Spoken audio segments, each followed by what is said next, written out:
느헤미야와 이스라엘 백성들은 성벽을 재건하면서 외부의 대적들에 대해 맞서 싸울 준비를 하면서 성벽을 지어갔습니다.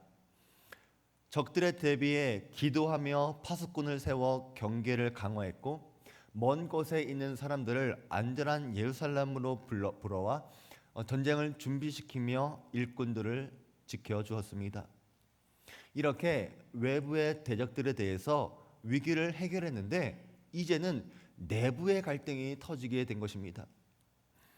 오늘 1절에 있는 말씀부터 보게 되면 백성들이 그의 아내와 함께 크게 부르짖었다라고 하는 것은 이 갈등이 가정 문제였다는 것입니다. 성벽을 짓고 있는데 때마침 흉년이 들었습니다. 그래서 많은 자녀가 있는 가정엔 식량의 부족을 겪었고, 또 식량 부족 때문에 밭이나 포도원이나 집까지 저당을 잡혀서 식량을 구할 수밖에 없게 된 것입니다. 게다가 페르시아가 과중한 세금을 부과해서 이스라엘 백성들은 모든 제사뿐만이 아니라 이제는 자식들까지도 담보로 돈을 구워야 했습니다. 이렇게 갚을 수 없는 빚 때문에 밭과 포도원과 집은 이미 남의 것이 되었고, 자녀들도 노예로 팔리게 되었고, 이제 더 이상 이들에게는 힘을 잃게 된 것입니다.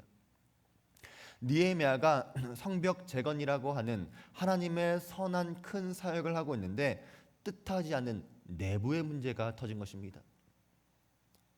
우리는 하나님의 일을 하다 큰 어려움을 만날 때가 있습니다.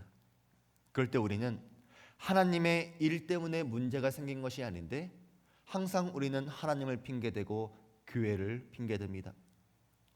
건축만 안 했으면, 이사만 안 했으면, 선교만 안 했으면, 11조만 안 했으면 어렵지 않았을 텐데. 하나님과 자신의 어려움을 연관짓는 것입니다. 그러나 우리가 하나님께 순종했기 때문에 문제가 생긴 것이 아닙니다.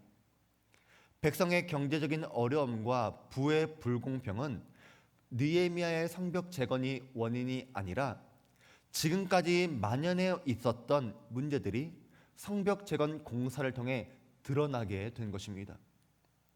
우리는 이 문제를 영적인 시각으로 해석해야 합니다. 배가 아파서 병원에 갔더니 암덩어리가 발견되었습니다. 그런데 의사가 말합니다. 천만다행입니다. 일찍 검사받길 잘했습니다. 초기에 암이 발견된 것은 재앙이 아니라 축복입니다.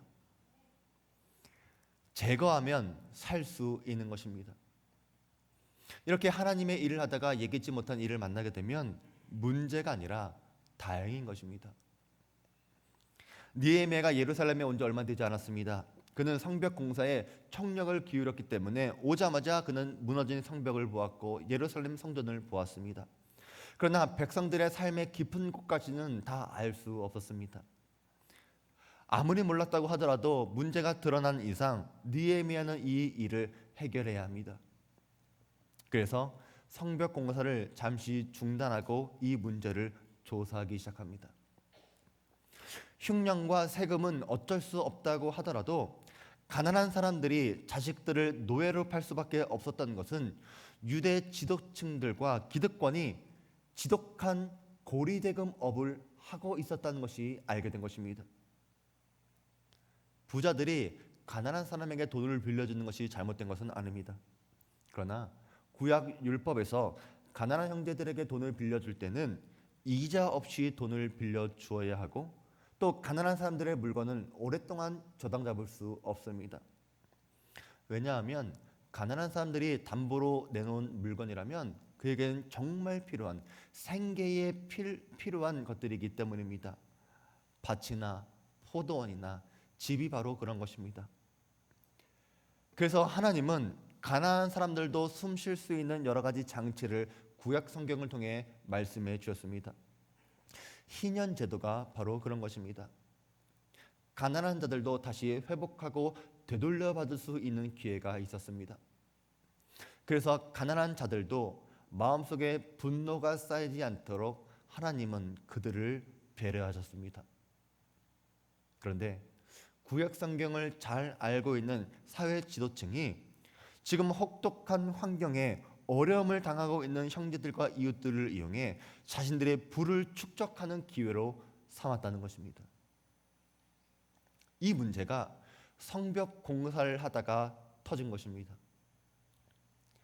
하나님께서 느헤미야가 왔을 때, 성벽 공사가 시작됐을 때 이 문제가 터지게 한 것은 분명한 이유가 있습니다.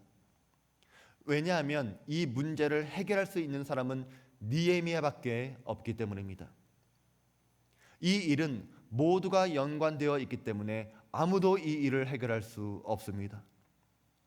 그러나 이해관계가 없는 사람, 하나님이 준비하신 느헤미야는 이 문제를 해결할 수 있습니다. 그래서 여러분들이 어떤 일을 할 때에, 여러분이 리더의 위치에 있을 때에, 왜 하필 내가 있을 때에, 왜 내가 다닐 때에 이 문제가 생겼나라고 불평하고 고민하지 말아야 합니다. 지금까지 아무도 해결할 수 없었던 이 문제를 여러분이 해결할 수 있기 때문에 하나님이 여러분을 준비시키셨고 여러분을 보낸 것입니다.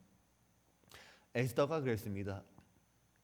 에스더 4장에 있는 말씀을 보니까 모르드게가 그를 시켜 에스더에게 회답하되 너는 왕궁에 있으니 모든 유다인 중에 홀로 목숨을 건지리라 생각하지 말라. 이때에 내가 만일 잠잠하여 말이 없으면 유대인은 다른 데를 말미암아 노임과 구원을 얻으려니와 너와 내 아버지 집은 멸망하리라. 내가 왕후의 자리를 얻은 것이 이 때를 위함이 아닌지 누가 알겠느냐라고 모르드게가 말합니다.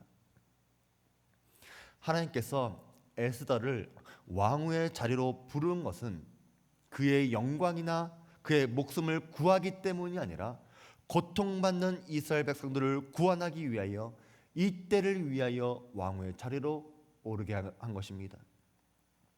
우리가 높은 자리로 올라가는 것에는 분명한 이유가 있습니다. 하나님의 복은 나를 위한 복이 아닙니다. 에스더가 이스라엘 백성들은 다 멸망하는데 자기만 살았다고 해서 그것을 축복받았다라고 생각해서는 안 되는 것입니다. 만일 우리가 이 일에 잠잠해도 하나님은 반드시 하나님의 백성들을 다른 방법을 통해서 노임과 구원을 허락하시지만 이 일에 불순종한 우리는 멸망당할 수도 있다는 것입니다. 부르신 목적대로 쓰임받지 않았다면 하나님께서 앞으로 그 자리로 계속 허락하실 이유가 있겠습니까? 하나님이 여러분의 자리를 준비하신 이유가 있습니다. 여러분의 가정이나 여러분의 교회나 직장이나 사업의 자리에 있는 것은 절대로 우연이 아닙니다. 여러분의 노력으로 얻어냈다 생각해서도 안 됩니다. 하나님의 목적과 섭리와 은혜 가운데 우리가 그 자리에 있는 것입니다. 여러분이 아니라면 하나님은 다른 사람을 통해 그 일을 할 것입니다. 어떤 사람들은 그렇게 이야기합니다. 제가 교회 떠나도 누군가 그 일을 하겠지요. 그래서 저는 걱정하지 않습니다. 그러나 이런 말은 성도의 입에서 해서는 절대로 안 되는 말입니다. 이것이 얼마나 무서운 말인지, 얼마나 어리석은 말인지 알아야 합니다. 여러분의 자리를 누군가 대신할 수 있는 자리로 만들어서는 안 됩니다. 하나님은 그 일을 위해 여러분을 그 자리에 앉게 한 것입니다. 여러분이 느헤미야라면, 여러분이 에스더라면 왜 하필 이때입니까? 왜 하필 나를 곤란하게 만드십니까? 왜 이 일을 터지게 하십니까? 라고 생각하는 것이 아니라 하나님 이 때를 위해서 나를 보내셨군요 라고 깨닫는 지혜가 필요한 것입니다. 느헤미야는 유대 지도자, 유대 기득권층의 부패를 알고 크게 분노합니다. 그러나 느헤미야는 분노를 다스렸습니다. 이 분노를 감정적으로 해결하지 않았습니다. 우리가 분노를 감정대로 해결하려고 하면 반드시 문제가 생깁니다. 자기의 마음을 제어하지 아니한 자는 성읍이 무너지고 성벽이 없는 것과 같으니라. 분을 그치고 노를 버리며 불평하지 말라. 오히려 악을 만들 뿐이라. 사람이 성내는 것이 하나님의 의를 이루지 못함이라. 성경은 분노의 감정에 대해서는 자연스럽지만 이것을 다스리는 것에 대한 중요성을 강조합니다. 여러분 한번 상황을 생각해 보세요. 느헤미야가 지금 총독의 자리에 왔습니다. 그리고 이 정도까지 성벽을 재건할 수 있었던 것은 사회 지도층과 기득권들의 협조가 있었기 때문입니다. 지금까지 열심히 도와줬던 이 사람들의 잘못이 지금 드러났다. 그래서 이 사람들을 다 쳐낸다라고 한다면 앞으로 남은 성벽 공사를 완공할 수 있겠습니까? 헌신하고 수고한 사람들이 다 잘못했다고 해서 쫓아내면 공동체가 평안하겠습니까? 느헤미야는 외부의 공격은 얼씬도 못하게 대적할 수 있었지만 내부의 부패와 죄를 다루는 것은 또 다른 리더십의 기술이 필요한 것입니다. 느헤미야는 이 문제를 정치적으로 해결하지 않았습니다. 만약 그랬다면 적당히 기득권층과 타협했을 것입니다. 좋은 게 좋은 거라고 적당히 알아서 너네 선에서 해결해라 라고 말했을지 모릅니다. 그러나 이 문제에 대해서 분노했지만 느헤미야는 깊이 생각했습니다. 느헤미야는 감정을 다스리고 철저하게 이성적으로 판단했습니다. 우리가 알고 있는 느헤미야의 성정이라면 느헤미야는 생각만 하지 않았을 것입니다. 느헤미야는 하나님께 기도하며 고민했을 것입니다. 영적으로 생각하며 하나님 보시기에 무엇이 옳은 것인가를 생각했을 것입니다. 우리도 즉시 분노하고 감정을 폭발하는 것을 절제할 필요가 있습니다. 격하면 격할수록, 사안이 급하면 급할수록 우리는 즉시 반응하는 것이 아니라 느헤미야와 같이 깊이 생각하고 기도하고 하나님의 지혜를 구해야 합니다. 그리고 나서 움직이는 것입니다. 그러나 이것은 죄를 덮어두자는 것이 아닙니다. 느헤미야는 깊이 생각한 뒤 귀족들과 민장들을 개인적으로 따로 부릅니다. 공식적으로 이 문제를 다루기 전에 당사자들을 먼저 부르는 것입니다. 그리고 잘못을 꾸짖습니다. 먼저 깨우치게 합니다. 그리고 마음의 준비를 시킨 것입니다. 장교가 아무리 잘못해도 장군들은 병사 앞에서 장교를 공개적으로 탓해서는 안 됩니다. 교회 안에서 목자들이나 교사들을 공개적으로 탓해서도 안 됩니다. 이들은 굉장히 깊은 상처를 받기 때문입니다. 그러면 회개하고 돌이킬 기회도 없이 심판받고 끝나버립니다. 우리의 문제, 내부의 문제는 심판의 대상이 아니라 회개의 대상이요 권면의 대상입니다.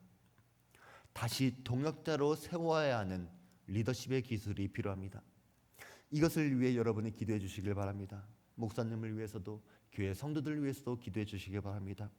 혹시 제가 여러분에게 분노하며 깊은 상처를 주었다면 용서해 주시기를 바랍니다. 저의 부족함을 이해해 주시기를 바랍니다. 동시에 우리 성도들이 서로에게 쉽게 화를 내고 감정을 드러내는 것들도 서로 자백하고 용서를 구하고 용서하시기를 바랍니다. 우리는 서로를 정죄하는 대상이 아니라 함께 사랑하고 이해받아야 할, 그리고 함께 나아가야 할 동역자입니다. 그러나 죄를 묵인하는 것은 아닙니다. 느헤미야는 이들의 죄를 먼저 꾸짖은 다음에 문제의식을 일깨워주고 그 다음에 모든 백성을 향해 대회를 열어 이 문제를 공개적으로 다루기 시작합니다. 그것이 8절입니다. 그들에게 이르기를 우리는 이방인의 손에 팔린 우리 형제 유다 사람들을 우리의 힘을 다하여 도로 찾았거늘 너희는 너희 형제를 팔고자 하느냐 더구나 우리의 손으로 팔리게 하겠느냐 하매 그들이 잠잠하여 말이 없기로. 느헤미야와 부하들은 지금까지 외국의 노예로 팔려나가는 사람들을 힘을 다해 구했습니다. 그런데 알고 보니까 이 사람들을 노예로 판 사람이 바로 우리 유대 형제들이었다는 것입니다. 얼마나 배신감을 느꼈겠습니까? 이제까지 내 힘으로 사람들을 구해왔는데 너희들이 이 사람을 팔아버렸느냐? 어떻게 우리 손에서 형제들을 팔 수 있느냐? 어떻게 형제들을 이용해 돈벌이로 생각할 수 있느냐? 꾸짖은 것입니다. 그때 그들이 잠잠했습니다. 예전에도 말했지만 느헤미야는 눈에 보이는 일을 해결하기 위해서 더 높은 차원의 것으로 이야기하는 것입니다. 형제를 사랑하는 것, 이것이 하나님이 기뻐하는 일이다, 이것을 얘기하는 것입니다. 이것이 교회의 치리입니다. 교회의 다스림입니다. 마태복음 18장에 있는 말씀을 보게 되면 내 형제가 죄를 범하거든 가서 너와 그 사람과만 상대하여 권고하라. 만일 들으면 내가 내 형제를 얻을 것이요 만일 듣지 않거든 한두 사람을 데리고 가서 두세 증인의 입으로 말마다 확증하게 하라. 그들의 말도 듣지 않거든 교회의 말하고 교회의 말도 듣지 않거든 이방인과 세례와 같이 여기라. 오늘날 교회가 타락한 것은 형제들의 죄에 대해 눈을 감았기 때문입니다. 교회가 죄를 지적하고 고쳐주지 못했기 때문입니다. 이 죄는 사회적인 죄가 포함되기도 하지만 하나님의 말씀과 계명을 어겨서 죄가 밖으로 드러나는 것도 포함됩니다. 교회의 치리, 교회의 다스림, 교회의 규제는 올바른 말씀과 올바른 성례와 함께 교회의 세 가지 요소입니다. 교회의 치리가 사라진 것은 세상의 경영 논리처럼 손님은 왕, 성도는 왕이라고 하는 잘못된 생각 때문입니다. 이 교회가 마음에 안 들면 저 교회로 갈아타 버리면 끝이라고 생각하기 때문입니다. 그래서 교회를 자주 옮기는 사람은 그가 혹시 스스로를 왕으로 생각하고 있지 않는지, 그래서 왕의 필요를 채워주지 못했기 때문에 또 다른 곳을 가고 있지 않는지 점검해야 합니다. 치례를 받지 않은 성도는 자신의 죄를 회개하지 못하고 또다시 똑같은 죄를 반복하게 됩니다. 죄의 회개 없이는 신앙의 성장은 없습니다. 치리가 사라진 교회는 죄로 변질되고 타협하며 무너집니다.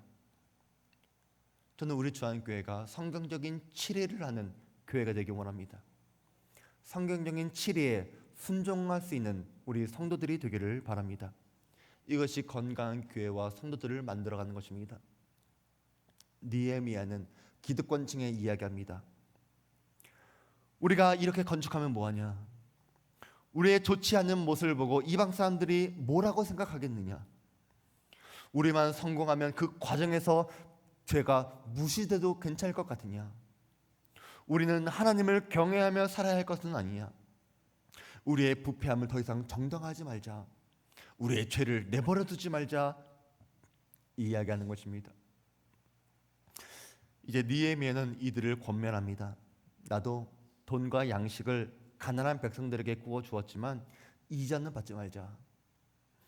우리가 가난한 백성을 살리는 것에 목적이 있지 우리가 돈을 버는 것이 목적이 아니지 않느냐. 우리가 형제의 마음으로 이자 받는 것을 중단하자. 이것은 명령이 아니라 부탁하는 것입니다. 그리고 11절에 오늘이라도 담보로 잡고 있는 밭과 포도원과 감람원은 돌려주자. 적어도 이들이 최소한으로 살아갈 수 있는 여건을 만들어주자. 또 100분의 1, 연 12%의 이자는 가난한 사람들에게 돌려줘서 그들이 먹고 살아서 갚을 수 있는 길을 내어주자라고 느헤미야는 말하는 것입니다. 오늘날 이렇게 이야기하면 어떻게 됩니까? 목사님, 아직 목사님이 젊으셔서 목사님이 교회만 있으셔서 목사님은 몰라서 그래요. 목사님, 세상일 이렇게 하면 안 됩니다. 이렇게 하면 비즈니스 질서가 깨집니다. 목사님, 그건 세상의 상식이 아닙니다. 라고 말할 수 있습니다. 맞습니다. 느헤미야의 말은 세상에서 말하는 상식과 질서가 아닙니다. 주는 게 있으면 받는 게 있어야 되고 손해를 보면 나중에 챙겨줘야 하는 것이 있습니다. 이것이 세상의 불문율입니다. 그러나 자식들을 노예로 팔 수밖에 없는 절박한 백성을 구원하는 것은 경제 논리가 아니라 사랑의 논리로 풀러가야 하는 것입니다. 다 가질 수 있지만 다 가지지 않는 것, 특권을 누릴 수 있지만 특권을 포기하는 것, 하나님이 우리를 사랑하니까 우리도 형제를 사랑하는 것, 그렇게 할 때의 문제가 해결되는 것입니다. 그렇게 하면 안 될 것 같죠? 안 될 것 같다라고 생각하는 사람들은 지금까지 그렇게 살아본 적이 없어서 그래요. 12절에 있는 말씀을 보니까 우리가 당신의 말씀대로 행하여 돌려보내고 그들에게 아무것도 요구하지 아니하리이다. 느헤미야의 권고에 귀족들과 민장들이 순종한 것입니다. 그리고 이를 제사장을 불러 하나님 앞에 맹세하게 합니다.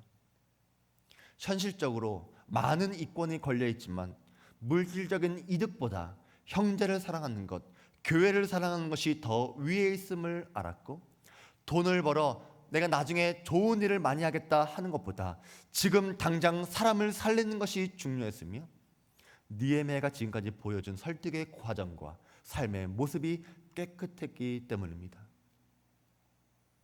지금까지 총독들이 이 문제를 해결하지 못한 것은 자기도 부패했기 때문입니다. 귀족들의 고리 대금이 자기에게도 이득이 있기 때문에 눈 감아 주었습니다. 그러나 느헤미야는 어떠했습니까? 느헤미야는 12년 동안 총독의 녹을 먹지 않았습니다. 총독의 녹을 먹지 않았다라고 하는 것은 페르시아에서 정상적으로 받는 월급을 포기했다 이것이 아니라 점령지 백성들에게 뜯어내는 상납금을 더 이상 받지 않겠다는 것입니다.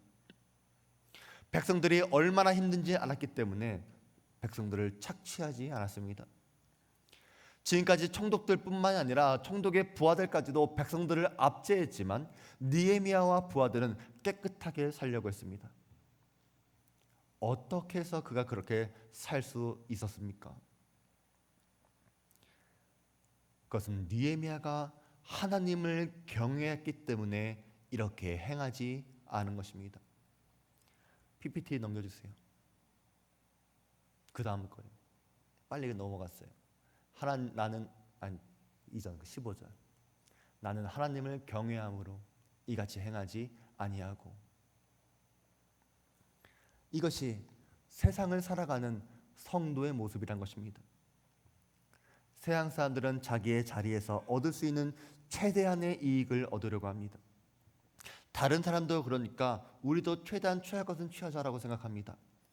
교회 다니면서 나쁜 짓 하는 사람들의 이야기를 듣고 우리의 행위를 정당화시킵니다. 저 교회 장로님도 그랬는데요, 저 교회 집사님도 그랬는데요, 그러나 우리가 하나님의 자녀라면 그렇게 해서는 안 됩니다. 우리가 하나님을 경외하기 때문입니다. 16절에서 느헤미야는 성벽 공사가 진행되는데도 땅을 사지 않았습니다. 부동산 투기 안 했다는 것입니다. 예나 지금이나 모든 권력자들은 정부 정책에 노른자 정부를 이용해 쉽게 돈을 벌 수 있는 부동산 투기를 합니다. 업자들이 어디에 아파트를 짓는지 알고 투기합니다. 우리나라도 서울 집값 때문에 전국에 들썩입니다. 행정수도 이전한다고 말만 나왔는데 세종시 매물이 싹 들어갔습니다. 여러분, 왜 이 나라가 집값을 잡지 못할까요? 이것이 야당과 여당의 정책 내용 때문입니까? 아닙니다. 자기들의 이득이 걸려 있으니까 포기하지 못하는 것입니다. 서울의 집값이 올라갔으니까 다주택 관료들이 집을 먼저 팔아라 라고 하니까 지방에 있는 집은 팔아도 강남에 있는 집은 팔지 않습니다. 그러나 느헤미야는 그렇게 하지 않았다는 것입니다. 이것이 하나님을 경외하는 그리스도인들의 포기입니다. 17절과 18절에도 고위 총독들에게 당연한 호화 접대도 포기했습니다. 총독의 위치에 있으면 민장과 귀족들을 접대하기 위해서 그 준비하는 비용이 만만치 않습니다. 그런데 이 모든 것들이 백성들의 피 같은 세금으로 하는 것이기 때문에 느헤미야는 이것도 하지 않았다는 것입니다. 느헤미야가 이렇게 깨끗하게 살아가니까 그의 말에 권위가 있는 것입니다.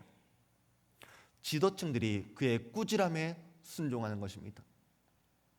그렇게 하니까 느헤미야는 19절에 있는 말씀, 내 하나님이여 내가 이 백성을 위하여 행한 모든 일을 기억하사 내게 은혜를 베푸시옵소서라고 기도할 수 있는 것입니다. 부당한 이득은 버리고 가난한 백성은 사랑하면서 하나님만 의지하며 살아갈 때에 세상에서 주는 이득이 아니라 하나님께서 주시는 은혜와 상급과 하늘의 축복을 구할 수 있는 것입니다. 하나님의 은혜를 구하기 때문에 이 땅의 것을 포기할 수 있습니다. 느헤미야는 어리석은 사람이 아닙니다. 세상 물정 모르는 사람이 아닙니다. 그는 페르시아 2인자까지 올라갔던 굉장한 실력자입니다. 그러나 이는 세상의 지혜가 없는 것이 아니라 하나님의 진정한 지혜자인 것입니다. 저는 우리 주안교회 모든 성도들이 하늘의 상급을 바라보면서 이 땅의 부질없는 이득에 대해서 표현해줄 수 있는 분들 되기 바랍니다. 특별히 오늘 헌금하신 분들이 있는데 이분들 굉장히 지혜로운 것 같아요. 마지막 특송, 우리 이 성전에서 마지막 특송을 할 거라고 어떻게 그렇게 생각하셨는지. 혹시 다음 주에 또 특송 잡혀 있나요? 또 어떤 분들이 또 이런 은혜의 길을 놓치지 않을지 굉장히 기대가 돼요. 다음 주 특송을 기대하겠습니다. 뭐 잘하고 못하고 그걸 기대하겠다는 게 아니에요. 앞으로 하나님께서 어떻게 행하실지를 기대하겠다는 거예요. 왜? 하나님 느헤미야가 했던 것처럼 내 백성과 하나님을 위해서 그리고 교회를 위해서 행한 것을 기억하시고 나에게 은혜를 베푸시옵소서라고 느헤미야가 기도했던 것처럼 저도 여러분이 교회를 위해서 처음과 마지막을 장식하는 그 귀한 마음에 대해서 저도 기도하고 은혜 베푸기를 기대하겠다는 것입니다. 우리는 19절을 통해서 내게 은혜를 베푸시옵소서라고 이 구절만 봐서는 안 됩니다. 내가 이 백성을 위하여 행한 모든 일이 있어야지만 은혜를 구할 수 있는 것입니다. 여러분이 하나님을 위해 살아갈 때에, 교회를 위해서 희생과 헌신을 할 때에 하나님께서 이 모든 일을 기억하시고 여러분에게 은혜를 베푸신다, 이것을 기억하시기를 바랍니다. 사랑하는 성도 여러분, 성벽 재건하는 것은 분명히 나와 내 가정을 세우고 지키는 것입니다. 오늘 성경 본문이 그것을 확증하고 있습니다. 느헤미야는 성벽 재건을 통해서 드러난 문제들을 통해 이스라엘 백성들의 가정에 있는 모든 문제와 형편의 그 아픔에 대해서 회복시켜 주었고 그 문제를 해결했습니다.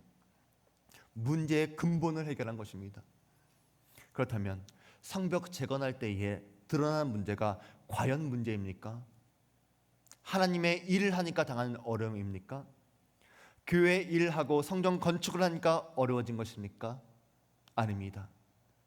하나님의 선한 일을 하니까 하나님께서 그 문제를 해결하는 것입니다.